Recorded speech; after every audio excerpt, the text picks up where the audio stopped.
नमस्कार साथियों, अगर आप एक सीएससी वीएलई हो और अपने सेंटर में फॉर्मर आईडी यानी किसान रजिस्ट्री बनाने का आप काम कर रहे हो तो ये वीडियो आपके लिए बहुत महत्वपूर्ण है साथियों, क्योंकि कृषि विभाग ने कुछ नए निर्देश जारी किए हैं और अगर आप इनका पालन नहीं करते हैं तो सबसे पहली बात तो आपकी सीएससी आईडी बंद की जा सकती है और आपके ऊपर कानूनी कार्रवाई भी की जा सकती है।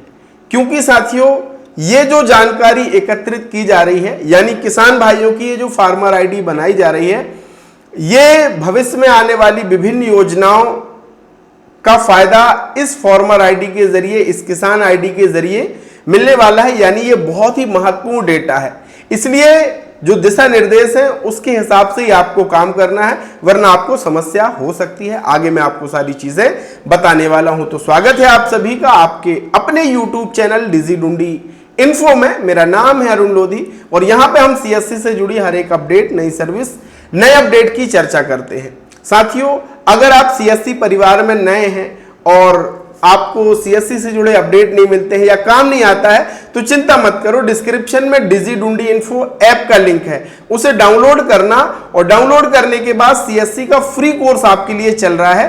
2500 से भी ज्यादा भाई बहन उस कोर्स को ज्वाइन कर चुके हैं, आप भी करके बहुत कुछ फ्री में सीख सकते हैं। तो देर किस बात की, जा करके आप ज्वाइन कर लीजिए। साथियों, जब भी आप किसान रजिस्ट्री या फार्मर आईडी बनाएंगे तो अपने डिजिटल सेवा पोर्टल के भीतर बहुत सारे स्टेट, हर एक स्टेट का अपना अपना एक पोर्टल है, अलग यूआरएल है और आप उस पोर्टल के जरिए बना सकते हैं। ठीक है, तो अब मैं आपको क्या सूचना आई है वो दिखाता हूं। तो मैं आ जाता हूं ऑफिशियल अकाउंट में। यहां पे देखेंगे साथियों, ये एग्रीकल्चर डिपार्टमेंट मध्य प्रदेश का ऑफिशियल अकाउंट है। ये आप देखेंगे गवर्नमेंट ऑफ मध्य प्रदेश का, और ये जो पोस्ट की गई है ये 22 जून 2026 को ये पोस्ट किया गया है। अब किन चीजों का ध्यान रखना है वीएलई को, ये भी हम समझ लेते हैं। फॉर्मर रजिस्ट्री के लिए सीएससी ऑपरेटर्स यानी वीएलई हेतु महत्वपूर्ण जानकारी ये साझा की गई है कृषि विभाग की तरफ से कि भैया अगर आप फॉर्मर आईडी बना रहे हो तो किन बातों का आपको विशेष ध्यान रखना है। सबसे पहली चीज कि किसान रजिस्ट्रेशन के समय लाभार्थी किसान का मोबाइल नंबर ही दर्ज करें। कई बार किसान भाई अपने साथ मोबाइल नहीं ला पाते हैं, तो आप ये ना करें कि भैया मैं अपना ही नंबर लगा देता हूं या दूसरा कोई ग्राहक बैठा उसका नंबर लगा देता हूं। ऐसा बिल्कुल भी नहीं करना है। ग्राहक को आप कहिए कि भैया या तो आप मोबाइल नंबर लिखवा के ले आइए तो हम फोन लगा के ओटीपी पूछ लेंगे, या मोबाइल ही अपने साथ में ले आए, यानी दूसरे का मोबाइल नंबर आपको दर्ज नहीं करना है। इस बात का विशेष ध्यान रखें। दूसरी चीज, एक मोबाइल नंबर से अधिकतम 2 रजिस्ट्रेशन किए जा सकते हैं।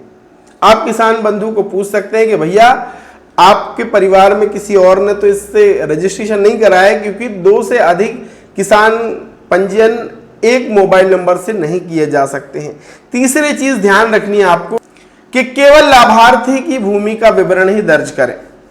आप जिस किसान भाई की फॉर्मर आईडी बना रहे हैं उसी किसान की भूमि से संबंधित जानकारी और अन्य डिटेल आपको फिल करना है। कोई भी गलत जानकारी आपको दर्ज नहीं करनी है। हालांकि आपके आवेदन करने के बाद पटवारी के लॉगिन में जाता है अप्रूवल के लिए, लेकिन आपको यह सुनिश्चित करना है कि आपके द्वारा कोई भी जानकारी गलत दर्ज ना की जाए। जो भी भूमि की जानकारी किसान बंधु की वो सही और सटीक होना चाहिए। वही एक चीज और मैं आपको यहां पे बताना चाहूंगा, हर एक भाई बहन बैंकिंग का काम करता है। अभी प्रधानमंत्री किसान सम्मान निधि योजना की राशि डली है और किसान बंधु आपके सेंटर पे आ रहे होंगे पैसा निकलवाने के लिए।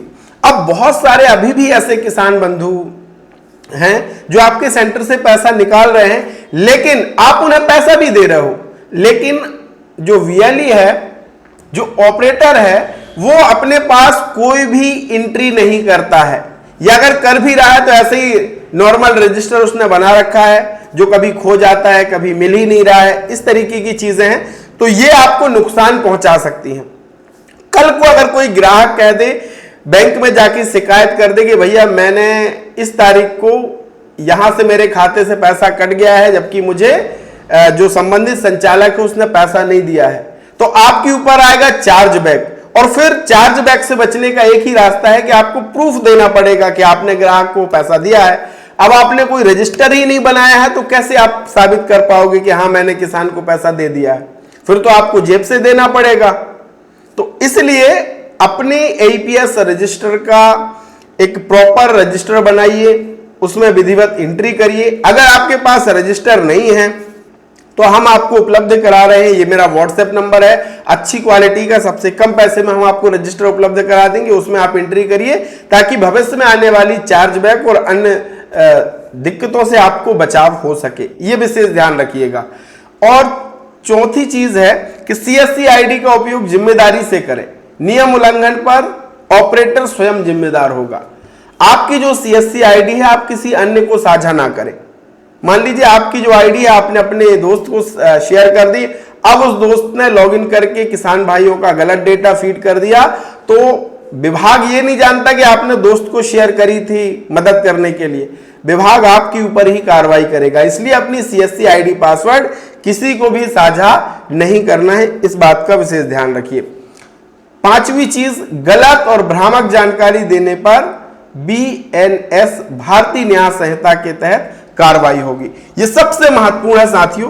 पहली चीज, अभी बहुत सारे सीएससी वीएलई बंधु, हो सकता है कि आप भी जो ये वीडियो देख रहे हो ना, अपने सेंटर पे फॉर्मर आईडी कार्ड बना के दे रहे हो। थर्ड पोर्टल पे डिटेल डाला और वहां से कार्ड जनरेट हो गया और दे दिया। यह भी एक गलत काम है, क्योंकि विभाग की तरफ से कोई भी कार्ड जनरेट नहीं किया जा रहा है, कोई भी कार्ड का डिजाइन नहीं बनाया गया है कि भैया ये कार्ड किसान भाइयों को देना है। तो आप फिर कैसे बना के दे रहे हो?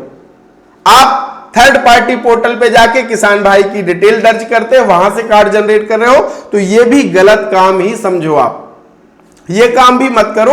अभी अगर आपको प्रिंट देना है तो आप जब डिटेल सर्च करते हो किसान भाई की, तो जो फॉर्मर आईडी लिख के आती है, एनरोलमेंट आईडी आती है, उसका ही प्रिंट आप किसान भाई को दो। अलग से कोई कार्ड बनाने का प्रयास ना करें, वरना अगर कोई शिकायत कर देगा कि भैया ये कार्ड कैसे बना रहे हो आप, किसने ऑथराइज करा है आपको, तो समस्याएं आपको हो सकती हैं। इसलिए लोगों को भ्रामक जानकारी भी ना दें और ना ही आपको इस तरीके कोई थर्ड पार्टी पोर्टल पे जाकर के कार्ड बना करके देना है, क्योंकि अगर भ्रामक जानकारी आप लोगों को देंगे तो समस्या आपको हो सकती है और आपके ऊपर कानूनी कार्रवाई भी हो सकती है। इसलिए साथियों, अगर आप फॉर्मर आईडी बनाने का काम कर रहे हो तो जो विभाग के दिशा निर्देश हैं उसी के आधार पर आप काम करिए निरंतर, ताकि आपको कोई समस्या ना हो और निरंतर आपकी सीएससी आईडी चलती रहे, आपका काम सदैव चलता रहे। और ऐसे ही सीएससी से जुड़े अपडेट पाने के लिए अगर आप हमारे साथ जुड़े रहेंगे, डिजिटुंडी इन्फो यूट्यूब चैनल के साथ जुड़े रहेंगे, तो हर एक अपडेट, सही सटीक जानकारियां मैं आपको साझा करता हूं। अगर चैनल पे अभी भी नए हैं तो चैनल को सब्सक्राइब कीजिएगा और इस वीडियो को दबा करके शेयर कीजिएगा अपने और भाई बहनों को। और अगर आपको एमपी डिस्ट्रिक्ट के लिए डिजिटल सिग्नेचर की आवश्यकता है, डीएससी की आवश्यकता है, वो मैं आपको घर बैठे बना के दे रहा हूं। आप मुझे व्हाट्सएप कर सकते हो, या डीएससी में आपका इंस्टॉलेशन में आपको प्रॉब्लम आ रहा है, आप मेरी मदद ले सकते हो, व्हाट्सएप पे मुझे आप मैसेज कर सकते हो। तो बहुत बहुत धन्यवाद, थैंक यू सो मच।